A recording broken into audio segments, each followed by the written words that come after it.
પ્રકરણ 5 1857નો સંગ્રામ। ઈસવીસન 1857નો સંગ્રામ એ ભારતીય પ્રજા દ્વારા અંગ્રેજી શોષણખોર રાજ્યને અપાયેલો મહાન પડકાર છે। ઈસવીસન 1757થી લગભગ 100 વર્ષના અંગ્રેજી શાસનને તેણે હચમચાવી મૂક્યું। ભારતની પ્રજાના માનસમાં આજે પણ આ મહાકથાની અસર સાફ જોવા મળે છે। વિદેશી શાસનને ભારત ભૂમિ પરથી ઉખેડી નાખનાર ભારતનો આ પ્રથમ સ્વાતંત્ર્ય સંગ્રામ હતો, તેમ વીર સાવરકરે સાચું જ કહ્યું છે। તમામ ભારતીયો, તે રાજા હોય કે જાગીરદાર, કારગીર હોય કે ખેડૂત, સૈનિક હોય કે અન્ય, હિન્દુ હોય કે મુસ્લિમ, સૌએ તેમાં પોતાની ક્ષમતા મુજબનું યોગદાન આપ્યું। યુરોપના બે સૌથી મોટા રાષ્ટ્રોની પ્રજા જેટલી પ્રજાએ અને તેના વિસ્તાર જેટલા મોટા વિસ્તારમાં ભારતીય પ્રજાએ સર્જેલી આ અનોખી યશગાથા છે। તેના શહીદોના રક્તથી જાણે કે આઝાદીના જંગનું રણશીંગું ફૂંકાયું। આખો દેશ એક સાથે વિદેશી શાસન, આર્થિક શોષણ, સામાજિક ભેદભાવ, લશ્કરી ભેદભાવ જેવા કારણો વિરુદ્ધ ઊભો થયો। એટલું જ નહીં, પરંતુ તેના માટે જવાબદાર અંગ્રેજી શાસનને હટાવી દેવા કટિબદ્ધ થયો। તેણે પ્રથમ વખત જ એક વિદેશી શાસનને મૂળમાંથી હચમચાવી નાખ્યું। પરિણામે હિન્દનું સ્વાતંત્ર્ય પ્રાપ્તિ તરફનું પ્રયાણ શક્ય બન્યું। 1857નો સંગ્રામ ભારતીય ઇતિહાસની એક ગૌરવપ્રદ ગાથા છે। કોઈ પણ ક્રાંતિ, વિપ્લવ કે બળવો અમુક જ કારણોને લીધે ઉદ્ભવે છે તેવો ખ્યાલ અપૂર્ણ કહી શકાય। તેની પ્રક્રિયા વર્ષોથી ચાલતી હોય છે। કેટલાક ઇતિહાસકારોએ 1857ના સંગ્રામનું મુખ્ય કારણ સૈનિક અસંતોષ તથા ચરબીવાળી કારતૂસોના વાપરવા અંગેની આજ્ઞા બતાવેલ છે, પરંતુ રાજકીય દમન, વહીવટી ગેરવ્યવસ્થા, લશ્કરી અસંતોષ, પરાધીનતાનું દુઃખ, આર્થિક શોષણ, સામાજિક ભેદભાવ, રંગભેદની નીતિ, રાષ્ટ્રીય સંસ્કૃતિ તથા ધર્મ પ્રત્યે ઉપેક્ષા કે તેને ઉચ્છેદવાના પ્રયાસો, ધાર્મિક અસહિષ્ણુતા, શાસિતોને શાસનમાં યોગ્ય હિસ્સો આપવાનો ઇનકાર વગેરે કારણો પૈકી કોઈ એક કારણ નહીં, પરંતુ અનેક કારણોથી આ સંગ્રામ ઉદ્ભવ્યો। America, France, Italy, Russia, Ireland તથા આફ્રિકા અને એશિયાના ઘણા ખરા દેશોના સ્વાતંત્ર્ય સંગ્રામો આવા જ કારણોથી ઉદ્ભવ્યા હતા। ઈસ્ટ ઇન્ડિયા કંપનીના છેલ્લા ગવર્નર જનરલ તરીકે કેનિંગ ભારતમાં આવ્યો 1856। ત્યારે તેણે શંકા વ્યક્ત કરેલ કે હું ઈચ્છું છું કે ભારતમાં મારો સમયગાળો શાંતિપૂર્ણ હોય। હું એ જ નથી ભૂલી શકતો કે ભારતનું આકાશ અત્યારે શાંત છે, પરંતુ ક્યારેક અસંતોષનું નાનું વાદળું, ભલે તે એક હાથના માપનું કેમ ન હોય, પરંતુ તે નિરંતર વિસ્તૃત થઈ ફાટીને આપણને બધાને ભરખી શકે છે। કેનિંગની ઉક્ત શંકા સાચી ઠરી। 1857ના સંગ્રામની ઝાડ ભારતમાં ફેલાઈ। આ સંગ્રામની શરૂઆત સૈનિક વિદ્રોહના રૂપમાં થઈ, પરંતુ ભારતની મોટાભાગની જનતા, ખેડૂતો, મજૂરો, કારીગરો, જનજાતિના લોકો, સૈનિકો અને રજવાડાઓએ પોતપોતાની રીતે તેમાં આહુતિ આપી। શાસન સામેના અસંતોષના કારણો। રાજકીય કારણો। 1857 સુધીમાં ભારતની બ્રિટિશ ઈસ્ટ ઇન્ડિયા કંપનીએ યુદ્ધ નીતિ, ચાણક્ય નીતિ તથા ભાગલા પાડોની નીતિનો આશરો લઈને ભારતમાં પોતાના રાજ્યનો સારો એવો વિસ્તાર કર્યો। વેલેસ્લીની સહાયકારી યોજનાઓ ભારતના ઘણા ખરા રાજ્યોને કંપનીને આધીન બનાવી દીધા। હૈદરાબાદ, નિઝામ અને અવધ નવાબના રાજ્યો ઉપર બ્રિટિશ અંકુશ સ્થાપ્યો। તાંજોર, સુરત અને કર્ણાટકના રાજ્યોનો વહીવટ હાથમાં લઈ લીધો। મરાઠી સત્તાના કેન્દ્રો પૂના, ઇન્દોર, ગ્વાલિયર, નાગપુરને હચમચાવી મૂક્યા। હેસ્ટિંગ્સે વેલેસ્લીનું વિસ્તારવાનું કાર્ય આગળ ધપાવ્યું। ડેલહાઉસીએ યુદ્ધો કરીને ગેરવહીવટના બહાના હેઠળ દેવાપેટે નાબૂદ કરીને અને દત્તક પુત્ર લેવાનો અધિકાર નામંજૂર કરીને ઉગ્ર રીતે અને આક્રમક શૈલીએ હિન્દના અસંખ્ય દેશી રાજ્યોને ખાલસા કરી બ્રિટિશ સામ્રાજ્યમાં જોડી દીધા, જેમાં સતારા, જેતપુર અને સંભલપુર બઘાટ, ઉદયપુર, ઝાંસી, નાગપુર, અવધ વગેરેનો સમાવેશ થાય છે. પેશવા બાજીરાવ બીજાના દત્તક પુત્ર નાના સાહેબનું પેન્શન એટલે કે વર્ષાસન અને ઝાંસીની રાણી લક્ષ્મીબાઈને તેમના રાજ્યમાંથી વિમુખ કરવામાં આવ્યા. આ ઉપરાંત ડેલહાઉસીએ ઇનામ કમિશન નિમી ઘણા જમીનદારોની જમીનો જપ્ત કરી હતી. આમ ડેલહાઉસીની ખાલસા નીતિએ રાજાઓ, જમીનદારો તથા લોકોના અસંતોષને પરાકાષ્ઠાએ પહોંચાડ્યો. આથી લોકોમાં એવી લાગણી દ્રઢ થઈ કે રાજા મહારાજાઓની જો આવી દશા હોય તો સામાન્ય જનતાનું શું થશે? વહીવટી ખામીઓ. કંપનીના શાસનમાં હિન્દીઓને એવું ખાસ આપવામાં આવેલ નહીં કે જેથી તેઓમાં કંપની પ્રત્યે વિશ્વાસ અને સંતોષની ભાવના ઉદ્ભવે. અંગ્રેજોએ તમામ ઊંચા હોદ્દાઓ પર હિન્દીઓને સ્થાને અંગ્રેજોને નિયુક્ત કર્યા હતા. 1833ના ધારાની એક કલમ અનુસાર લાયકાતના ધોરણે હિન્દીઓને બઢતી આપવાની નીતિનો પણ અમલ થયો ન હતો. આથી શિક્ષિત હિન્દીઓમાં નિરાશા વ્યાપી. અંગ્રેજોએ સ્થાપેલી વહીવટી વ્યવસ્થા લોકાભિમુખ ન હતી. તે તેની સૌથી મોટી ખામી હતી. અંગ્રેજોની કડક મહેસૂલ નીતિ, સામાન્ય તથા ગરીબ વર્ગ પર નંખાયેલા ભારે કરવેરા, ખર્ચાળ ન્યાય પદ્ધતિ, શિથિલ અને લાંચ રૂશ્વતખોર વહીવટ વગેરેએ પણ લોકોના અસંતોષમાં વધારો કર્યો. પોલીસ તંત્ર પણ મોટે ભાગે બિનકાર્યક્ષમ અને નિષ્ક્રિય હતું. આથી ભાગ્યે જ સાચો અપરાધી પકડાતો હતો. સરકાર જનકલ્યાણ કાર્ય માટે પોતાની જવાબદારી સ્વીકારતી ન હતી. આમ લોકોની પરેશાની વધતા 1857ના સંગ્રામની ભૂમિકા સર્જાઈ. આર્થિક શોષણ. કંપનીની આર્થિક નીતિએ ભારતના વિદેશી વેપારનો નાશ કર્યો. ઇંગ્લેન્ડની ઔદ્યોગિક ક્રાંતિની અસર ભારતના વ્યાપાર પર પડી. હવે ભારત ફક્ત કાચો માલ અને અનાજની નિકાસ કરનારો દેશ બન્યો. બંગાળમાં કંપનીની સત્તાની સ્થાપના થઈ ત્યારથી જ ગ્રામોદ્યોગો, હસ્તકલા કારીગરીના ઉદ્યોગો અને વિદેશ વેપાર મૃતઃપાય થઈ ગયા હતા. અંગ્રેજોએ ભારતને કાચો માલ પ્રાપ્ત કરવાનું સંસાધન તથા તૈયાર માલ વેચવાનું બજાર બનાવી દીધું હતું. તેથી ભારતની અઢળક ધન સંપત્તિ બહુધા ઇંગ્લેન્ડમાં ઢસડાઈ ગઈ હતી. હિન્દનો ખેડૂત તથા કારીગર વર્ગ ભાંગી પડ્યો હતો. વળી ઇંગ્લેન્ડથી ભારત આવતા કાપડ અને માલ ઉપર સરકાર નજીવી જકાત લેતી, જ્યારે ભારતથી ઇંગ્લેન્ડ જતા કાપડ અને માલ ઉપર ભારે જકાત લેતી. આથી ઇંગ્લેન્ડનો માલ ભારતમાં સસ્તો પડવા લાગ્યો, જ્યારે ભારતમાં ઉત્પન્ન થયેલો માલ ભારતમાં જ મોંઘો પડવા લાગ્યો. પરિણામે ભારતના ઉદ્યોગ ધંધાઓ ભાંગી પડ્યા. વેપાર અને ઉદ્યોગના કેન્દ્રો સમાન ઢાકા, મુર્શિદાબાદ, સુરત, મદુરાઈ વગેરે શહેરો બરબાદ થઈ ગયા. ખેતી, ઉદ્યોગ અને વેપારના નાશ સાથે સાથે હિન્દીઓને પોતાના દેશમાં જ મહત્વપૂર્ણ તથા નોકરીમાં ઊંચા પદથી વંચિત રાખવામાં આવ્યા. ભારતીય રજવાડાના નાશથી રાજદરબાર પણ બંધ થયો. નાગરિક અને સૈનિક નોકરીઓમાં પણ હિન્દીઓને યોગ્ય પદ સ્થાન આપવામાં આવતું નહીં. ન્યાયતંત્રમાં તેઓ સામાન્ય પદ જ પ્રાપ્ત કરી શકતા. આથી બેરોજગારી અને ગરીબીનું આગમન થયું. વળી ઈસ્ટ ઇન્ડિયા કંપનીના સમયમાં 1801થી 1855 સુધીમાં ભારતમાં અવારનવાર દુષ્કાળ પડ્યા, જેણે હિન્દીઓનું સામાજિક અને આર્થિક જીવન બદલી નાખ્યું. દુષ્કાળ પીડિતોને મદદ કરવા કંપનીએ કોઈ પ્રયત્નો કર્યા નહીં. સામાજિક અને ધાર્મિક કારણો. વિલિયમ બેન્ટિંગના શાસનકાળ પછી હિન્દમાં ઝડપથી પાશ્ચાત્ય સુધારાના વાયરાઓ ફૂંકાવા લાગ્યા. આથી સદીઓ જૂના સમાજ વ્યવસ્થાના માળખામાં ભંગાણ પડવા લાગ્યું. કંપની શાસકોએ દાખલ કરેલા સમાજ સુધારાને ભારતનો રૂઢિચુસ્ત સમાજ ભય અને શંકાની નજરે જોતો હતો.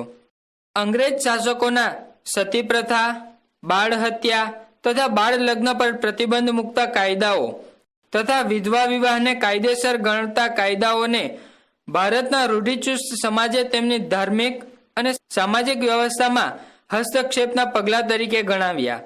આ ઉપરાંત અંગ્રેજ સરકારના કેટલાક કાયદાઓ તો જાણે સનાતન ચાલી આવતી સમાજ વ્યવસ્થા પર વ્યવસ્થિત પ્રહાર કરવા માટે તથા હિન્દુ મુસ્લિમોને ખ્રિસ્તી ધર્મમાં વટલાવવા માટે જ કરવામાં આવ્યા હોય તેવું લાગતું હતું.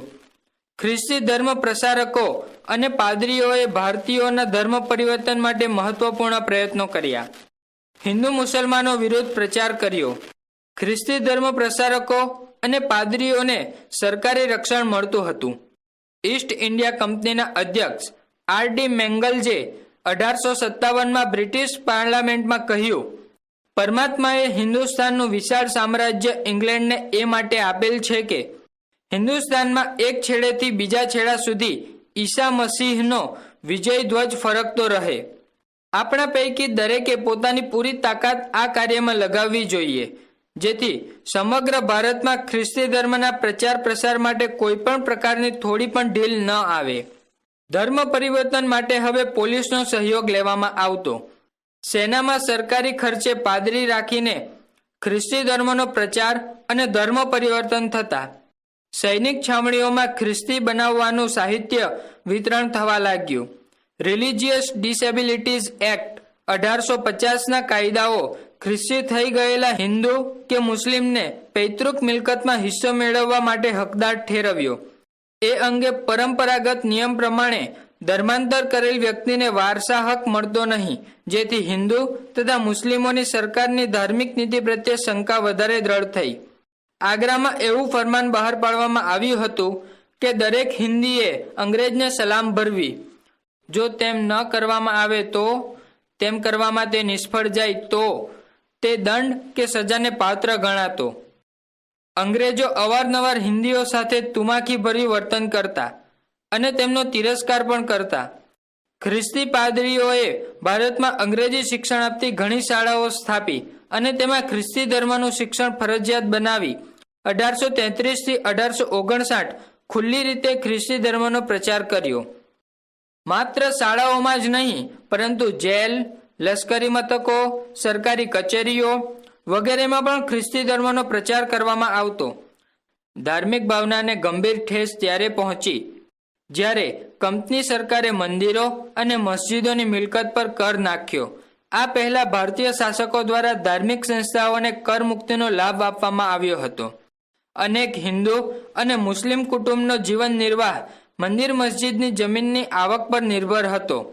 આ બધાની સંયુક્ત અસર હિન્દુસ્તાનના અજ્ઞાન, અબુધ છતાં પ્રાણ કરતાં પણ ધર્મને વહાલો ગણતા જન સમુદાય પર પડી, જેણે તેમના દિલમાં અંગ્રેજો પ્રત્યે રોષ અને નફરતની લાગણી જન્માવી. લશ્કરી કારણો. ઇતિહાસનો આ એક કોયડો રહ્યો છે કે ભારતના સૈનિકો, ખાસ કરીને બંગાળના સૈનિકો એટલે કે બેંગાલ આર્મી, અંગ્રેજો પ્રત્યે વફાદારીમાં સૌથી આગળ રહ્યા હતા. તેઓ જ અંગ્રેજો સામેના સંગ્રામમાં પણ આગળ રહ્યા હતા. લોકમાનસમાં અંગ્રેજો પ્રત્યે રોષ અને અસંતોષ ભરેલો હતો. તેને પ્રગટ કરવાનું કાર્ય લશ્કરે કર્યું. હિન્દીઓએ કઠોર લશ્કરી સેવાઓ બજાવવી પડતી, છતાં હિન્દી સૈનિકોના પગાર, ભથ્થા, સગવડ વગેરે અંગ્રેજ સૈનિકોના પગાર, ભથ્થા વગેરેના પ્રમાણમાં ઘણા ઓછા હતા.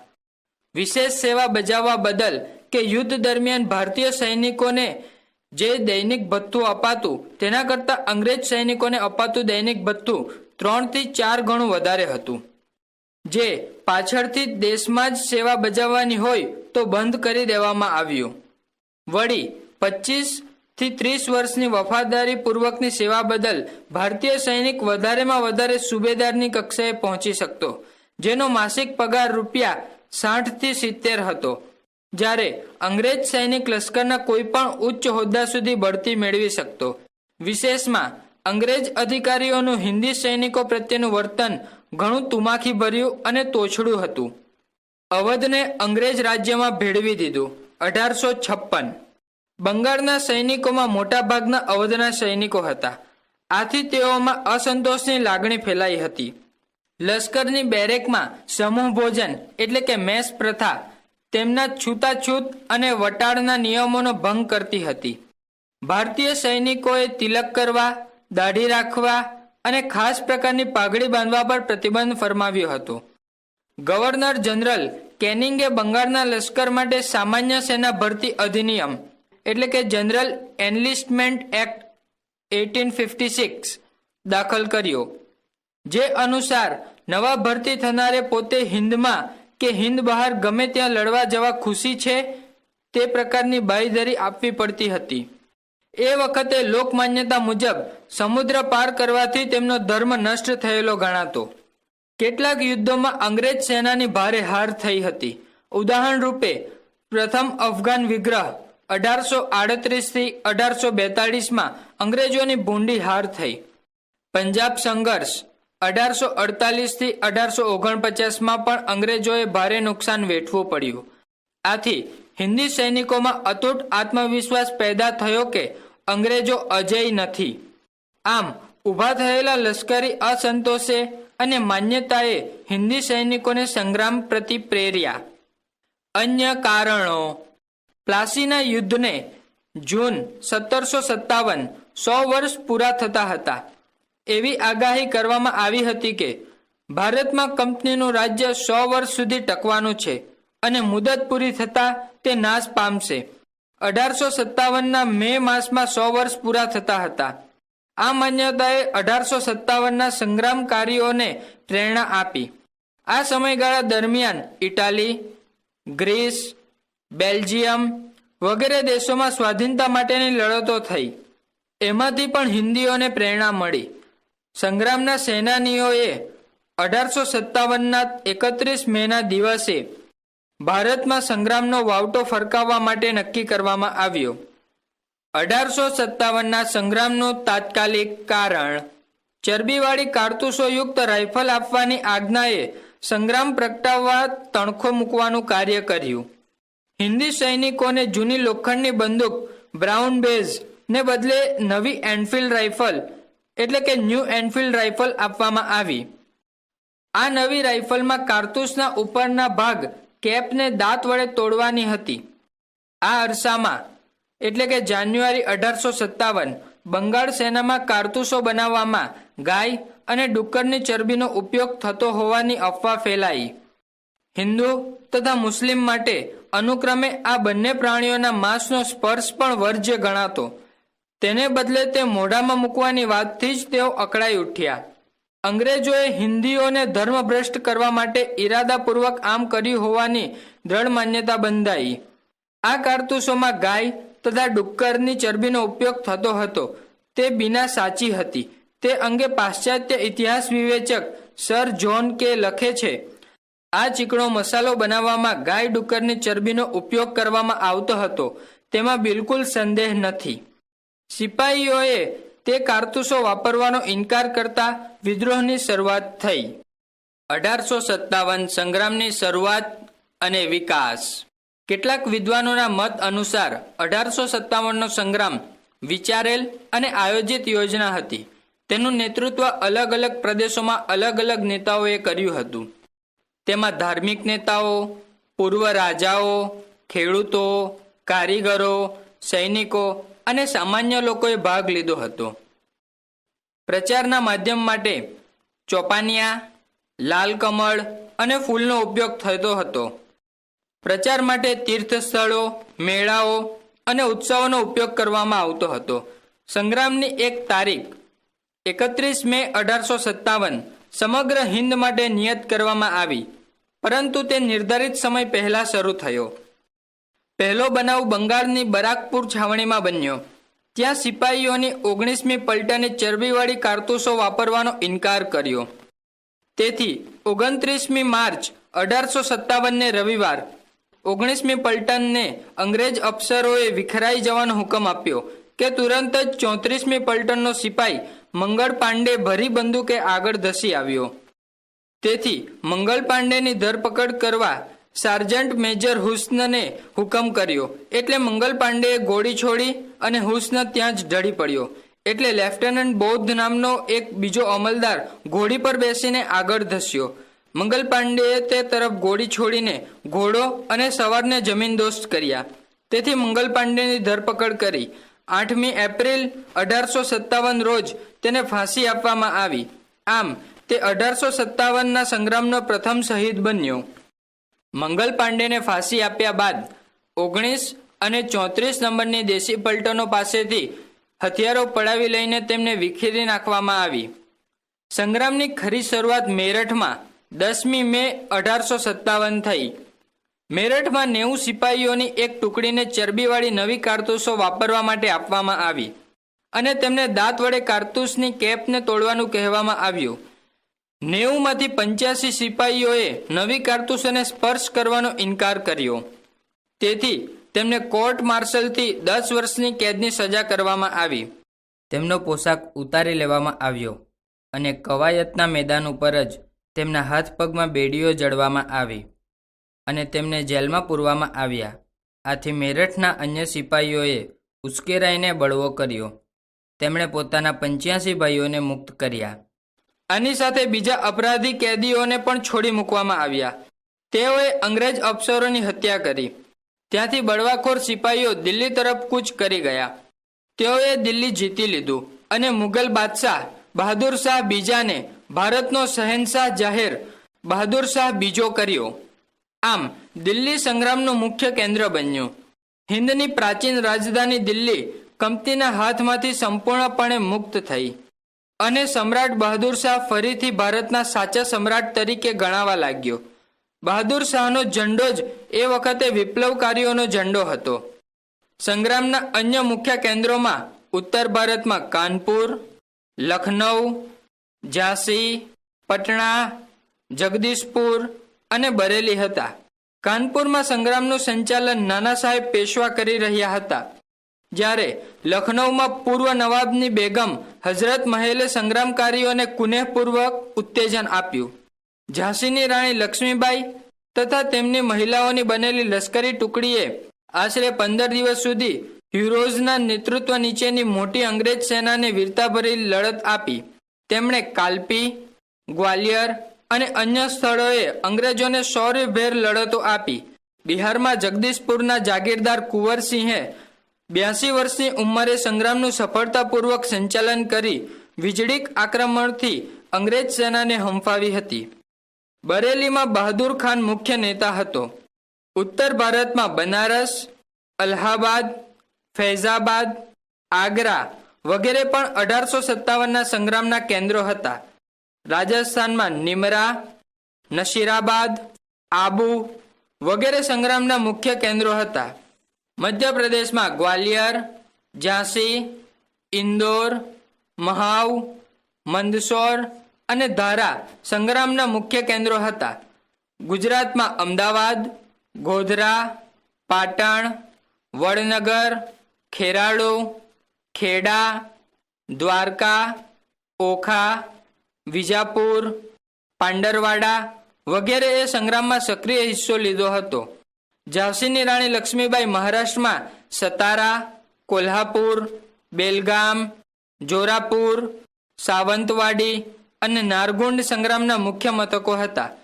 અત્રે ખાસ નોંધવું જોઈએ કે 1857ના વિદ્રોહ ટાણે ગુજરાતમાં ગરબડદાસ મુખી, જોધામાણેક અને મુળુમાણેક તથા મગન ભૂખણ, વૈષ્ણવ જેવા મહત્વના નેતાઓ ઉપરાંત સાબરકાંઠાના પાંડરવાડા ગામના આદિવાસીઓ સહિત જેમણે પણ અંગ્રેજો સાથે સશસ્ત્ર લડત ચલાવી તે ગુજરાતના સંલગ્ન નકશાથી સ્પષ્ટ થાય છે. ટૂંકમાં આ સંગ્રામમાં મોટાભાગના વિસ્તારના લોકોએ વિવિધ ભાષા બોલનાર, વિવિધ ધાર્મિક અને જાતીય સંપ્રદાયના લોકોએ અને વિવિધ વર્ગોએ ભાગ લીધો હતો. સંગ્રામની નિષ્ફળતાના કારણો. ઈસવીસન 1857નો સંગ્રામ અંગ્રેજોને હાંકી કાઢવામાં નિષ્ફળ ગયો. આ નિષ્ફળતા માટે અનેક કારણો જવાબદાર ગણી શકાય. કેન્દ્રીય નેતાગીરીનો અભાવ. સંગ્રામની નિષ્ફળતાનું મહત્વનું કારણ કેન્દ્રવર્તી સંગઠન તથા સર્વોપરી સેનાની પદનો અભાવ હતું. સંગ્રામકારીઓની શિસ્ત ઘણી જ નિર્બળ હતી. સિપાહીઓ પોતાની મુનસફી પ્રમાણે વર્તતા. દિલ્હી, કાનપુર, અલ્હાબાદ, ઝાંસી વગેરે સ્થળોએ નેતાઓના આદેશની અવગણના કરીને વિજયી સિપાહીઓ ઘણી અઘટિત રીતે વર્ત્યા. આની પ્રજામાનસ પર વિપરીત અસર પડી અને અવ્યવસ્થા ઊભી થઈ, જેણે પણ સંગ્રામની નિષ્ફળતામાં ભાગ ભજવ્યો. કેટલાક રાજાઓ અને જાગીરદારોએ દિલપૂર્વક તાત્યા ટોપે તથા લક્ષ્મીબાઈની સૂચનાઓનો અમલ કર્યો નહીં. લક્ષ્મીબાઈ કુશળ હોવા છતાં તેમના સૂચનોનો અમલ થયો નહીં. અને તાત્યાને સેનાની તરીકે સ્વીકારવામાં આવ્યો નહીં. સંગ્રામ અમુક પ્રદેશ પૂરતો જ મર્યાદિત હતો. સંગ્રામ વ્યાપક હોવા છતાં હિંદના અમુક પ્રદેશ પૂરતો તે મર્યાદિત હતો. પંજાબ, રાજસ્થાન, કાશ્મીર, સિંધ, પૂર્વ બંગાળ, નેપાળ, આસામ અને દક્ષિણ ભારતના પ્રદેશો લગભગ સંગ્રામથી અલિપ્ત જ રહ્યા. રાજા રજવાડાનો અંગ્રેજોને સાથ. મોટાભાગના રાજાઓ સંગ્રામથી અલિપ્ત જ રહ્યા. હૈદરાબાદના નિઝામ, કાશ્મીરના રાજા ગુલાબસિંહ, પતિયાળા, નાભા અને ઝિંદના શીખ શાસકો, ઇન્દોરના હોલકર, ગ્વાલિયરના સિંધિયા, વડોદરાના ગાયકવાડ, ભોપાલના નવાબ, ટીકાગઢ અને ટેહરીના રાજાઓએ સંગ્રામને દાબી દેવા અંગ્રેજોને સાથ આપ્યો. એ જ રીતે સંગ્રામને નિષ્ફળ બનાવવામાં તથા અંગ્રેજ સરકારને વિજય અપાવતા શીખો તથા ગુરખાઓ પણ અંગ્રેજોને પક્ષે લડ્યા. વિદ્રોહકારીઓની નબળાઈઓ. અંગ્રેજોની તુલનામાં વિદ્રોહકારીઓમાં વ્યવસ્થિત યોજનાનો અભાવ હતો. ઝાંસીની રાણી લક્ષ્મીબાઈ અને તાત્યા ટોપેને બાદ કરતા વિદ્રોહકારીઓ પાસે સફળ નેતાગીરી ન હતી. જ્યારે સામે પક્ષે લોરેન્સ ભાઈઓ, હેવલોક, નીલ, નિકોલસન, એડવર્ડ, યુરોઝ, કેમ્પબેલ વગેરે જેવા અનુભવી અને શક્તિશાળી સેનાપતિઓ હતા, જેમણે પણ સંગ્રામને નિષ્ફળ બનાવવામાં મહત્વનો ભાગ ભજવ્યો. ગુણવત્તાની દ્રષ્ટિએ અંગ્રેજોના અશ્વદળ, તોપદળ તથા પાયદળ વિપ્લવકારીઓના આવા દળો કરતાં ઘણા ચડિયાતા હતા. તેમની દરિયાઈ તાકાત પણ પ્રશંસા પાત્ર હતી, જ્યારે સામે પક્ષે વિપ્લવકારો પાસે તેનો તદ્દન અભાવ હતો. બ્રિટિશ નૌકાદળ ઇંગ્લેન્ડ, ઈરાન વગેરે સ્થળોએથી નવું સૈન્ય તથા શસ્ત્ર સામગ્રી ઠાલવવામાં ઉપયોગી થઈ પડ્યું. અંગ્રેજો પાસેના રેલવે, તાર, ટપાલ અને વાહન વ્યવહાર તેમને સૈન્યો તથા પુરવઠાની હેરફેરમાં અને સંદેશાની આપલેમાં અત્યંત ઉપયોગી થઈ પડ્યા. ટૂંકમાં તે આપમેળે ઊભી થયેલી અવ્યવસ્થા સામે સુવ્યવસ્થાનો વિજય હતો. શિક્ષિતોની અલિપ્તતા. મોટાભાગના શિક્ષિતો તેમજ બુદ્ધિજીવીઓ સંગ્રામમાં જોડાયા ન હતા. આથી સંગ્રામ પુરાણી પદ્ધતિથી મુક્ત થઈ ઊંચું સ્તર પ્રાપ્ત કરી શક્યો નહીં. તેમને અંગ્રેજો નવા યુગના પ્રતીક લાગ્યા, તેથી તેઓ તેમનાથી અલિપ્ત રહ્યા. સમાન ધ્યેય તથા રાષ્ટ્રીયતાનો અભાવ. સંગ્રામકારીઓમાં સમાન ધ્યેય અને રાષ્ટ્રીય ભાવનાનો અભાવ હતો, જેને પણ સંગ્રામની નિષ્ફળતાનું કારણ ગણી શકાય. સંગ્રામકારો મુગલ રાજ્યની પુનઃસ્થાપના કરવા માગતા હતા, જેની સામે શીખો તેમજ શિક્ષિત વર્ગને અણગમો હતો. તેઓ મધ્યયુગી આપખુદશાહીની પુનઃસ્થાપના કરવા માગતા ન હતા. સંગ્રામની વહેલી શરૂઆત. નિશ્ચિત તારીખ કરતાં સંગ્રામની શરૂઆત વહેલી થઈ, એથી પણ સંગ્રામના ધ્યેયને ભારે નુકસાન પહોંચાડ્યું.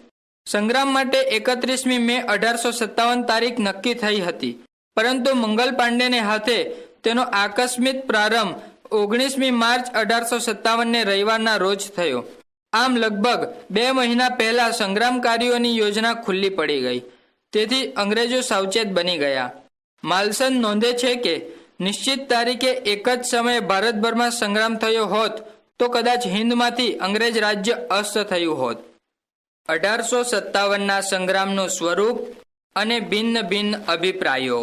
1857ના સંગ્રામના સ્વરૂપ વિશે સમકાલીન તથા અનુકાલીન લેખકોમાં ભિન્ન ભિન્ન મત પ્રવર્તે છે. સંગ્રામના સ્વરૂપ અંગે વિદ્વાનોમાં પરસ્પર વિરોધી મત પ્રવર્તે છે. ચાર્લ્સ રેક્સે પોતાના પુસ્તક notes on the Revolt in the north western province of India, જે પુસ્તક 1858માં પ્રકાશિત થયેલ, તેમાં તેણે આ સંગ્રામને એક સૈનિક વિદ્રોહ કહ્યો છે અને આ વિદ્રોહે કેટલાક વિસ્તારના જનવિદ્રોહનું સ્વરૂપ ધારણ કર્યું હોવાનું તેમણે જણાવ્યું છે. આ વિચારધારાનું સમર્થન કિશોરીચંદ્ર મિત્ર, શંભુચંદ્ર મુખોપાધ્યાય, હરીશચંદ્ર મુખર્જી અને સર સૈયદ અહમદ ખાએ કર્યું. તેઓએ આ સંગ્રામને એક સૈનિક વિદ્રોહ કહ્યો. સર જોન લોરેન્સ, માર્સવેન, સર જોન સીલી વગેરે આને માત્ર સિપાહીઓનો બળવો માનતા હતા, જ્યારે ઇંગ્લેન્ડના રાજપુરુષ ડિઝરાયલી અને ન્યાયાધીશ મેકાર્થીએ આ સંગ્રામની કંપની સરકાર સામેના રાજકીય અને ધાર્મિક બળવા તરીકે ઉલ્લેખ કર્યો. ડૉક્ટર આર સી મજુમદારના મત મુજબ તે સિપાહીઓનો બળવો હતો. તેમાં પછીથી લોકોએ સાથ આપ્યો. સર્વપ્રથમ વિનાયક દામોદર સાવરકરે આ વિદ્રોહને ભારતનો સર્વપ્રથમ સ્વાતંત્ર્ય સંગ્રામ ગણાવ્યો. પટ્ટાભી સીતારામૈયાએ પણ 1857ના મહાન આંદોલનને ભારતનો પ્રથમ સ્વાતંત્ર્ય સંગ્રામ કહ્યો. અશોક મહેતાએ પોતાના પુસ્તક ધી ગ્રેટ રિબેલિયનમાં એ સિદ્ધ કરવાનો પ્રયત્ન કર્યો કે એ એક રાષ્ટ્રીય વિપ્લવ હતો. મોટાભાગના રાષ્ટ્રીય ઇતિહાસકારો, વિચારકો તથા રાજનીતિજ્ઞોએ 1857ના વિપ્લવને રાષ્ટ્રીય સ્વાતંત્ર્ય સંગ્રામ તરીકે ઓળખાવ્યો છે. Doctor S.N. સેને પોતાના પુસ્તક 1857માં નોંધ્યું છે કે જે વિપ્લવનો ધાર્મિક યુદ્ધ તરીકે પ્રારંભ થયો તેનો સ્વાતંત્ર્ય સંગ્રામ તરીકે અંત આવ્યો. ભારતના પ્રથમ રાષ્ટ્ર પ્રમુખ ડોક્ટર રાજેન્દ્ર પ્રસાદે યોગ્ય જ કહ્યું છે કે વિપ્લવનો વ્યાપ અને તેનું સંગઠન જોતા તેને માત્ર સિપાહીઓનો બળવો કહી શકાય નહીં, પરંતુ તે વિદેશી સત્તા સામેનો લોકોનો પડકાર હતો. પંડિત જવાહરલાલ નહેરુએ પણ વિપ્લવનું વિદેશી સત્તા સામેના લોકોના બંધ તરીકે વિવરણ કરેલું છે. ડોક્ટર રાધાકૃષ્ણનના મત મુજબ 1857ના વિપ્લવ અને તેના નેતાઓમાં અમુક ઉણપો હોવા છતાંય તેના આગેવાનોએ બતાવેલી વીરતા અને બલિદાન ભાવિ રાષ્ટ્રીય આંદોલનોને માટે પ્રેરણારૂપ હતા. ભારતની પ્રજાને જ્યારે વિદેશીઓ દ્વારા પોતાના પર સત્તા સ્થાપી ચૂક્યાનો અહેસાસ થયો 1857, ત્યારે તેમણે અંગ્રેજો સામે શસ્ત્રો ઉપાડ્યા. એટલે હિન્દીઓનો આ પ્રયાસ છળ કપટથી છીનવી લેવાયેલી સત્તા પાછી મેળવવાનો પ્રયાસ જ કહેવાય, બળવો કે વિપ્લવ કહી શકાય નહીં. માત્ર સિપાહીઓનો બળવો નહીં. કેટલાક લેખકોએ આ સંગ્રામને સિપાહીઓનો બળવો કહ્યો છે, પરંતુ તેને માત્ર સિપાહીઓનો વિપ્લવ કહેવો યોગ્ય ગણાશે નહીં. જો કે સંગ્રામના બધા જ કેન્દ્રોમાં બળવો સિપાહીઓ દ્વારા જ શરૂ થયો હતો અને સિપાહીઓએ તેમાં મુખ્ય ભાગ ભજવ્યો હતો. મુગલ બાદશાહ બહાદુર શાહ ઝફર, નાના સાહેબ, ઝાંસીની રાણી લક્ષ્મીબાઈ, હઝરત મહલ, જિન્નત મહલ વગેરે સંગ્રામના આગેવાનોને તો તેમાં પાછળથી જોડાવાની ફરજ પડી. આમ છતાં સામાન્ય જનતાએ પણ તેમાં સારો એવો ભાગ ભજવ્યો. ખાસ કરીને લખનઉ, બરેલી, જગદીશપુર, પાટણ, ગોધરા વગેરેના બનાવોમાં લોકોનો હિસ્સો નોંધપાત્ર હતો. વળી સંગ્રામના નેતાઓ લશ્કરી સેનાનીઓને બદલે રાજા મહારાજા કે લોકનેતાઓ હતા.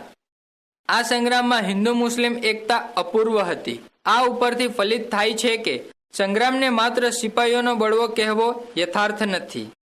મહાન ઉત્થાન.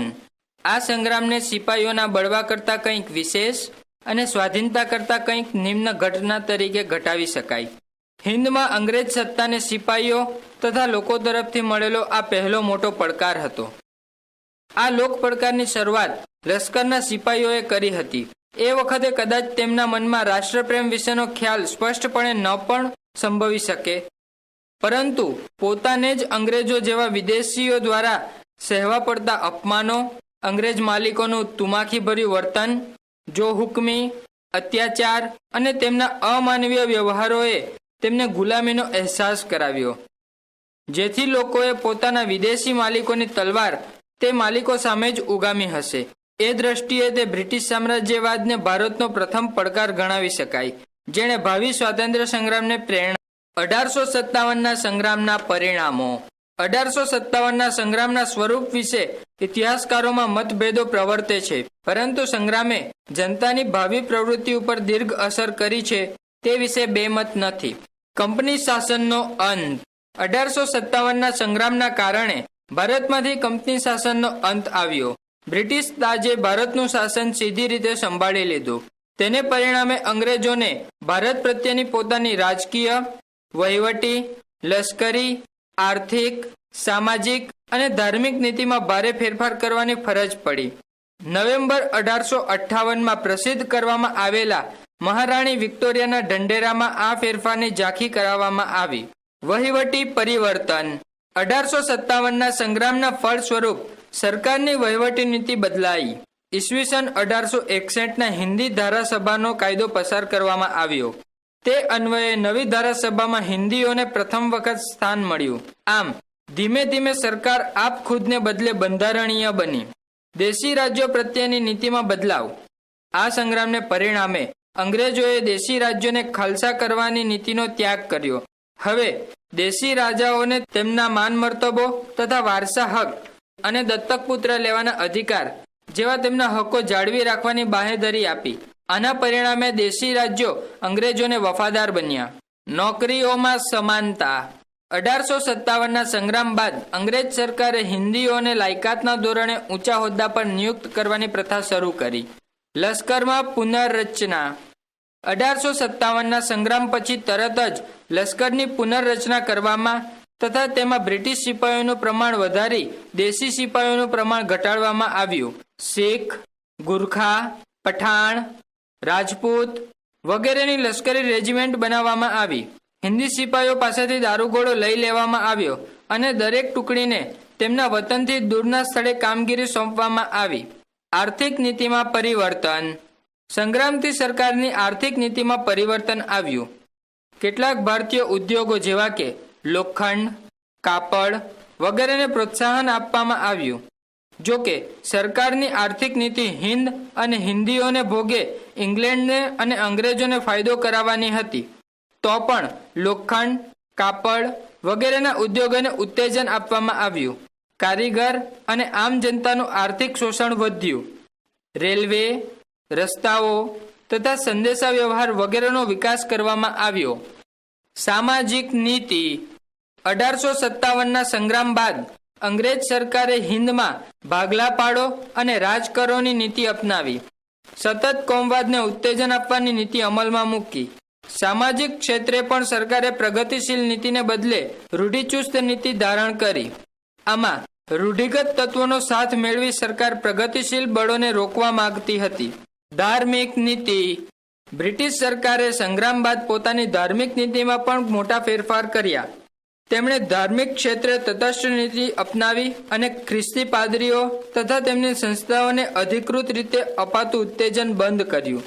હિન્દી સિપાહીઓ અને લોકોની ધાર્મિક લાગણી ન દુભાય તેની તકેદારી રાખવામાં આવી, જેથી ધર્મગુરુઓ અને રૂઢિચુસ્ત વર્ગનો તેમને ટેકો મળી રહે.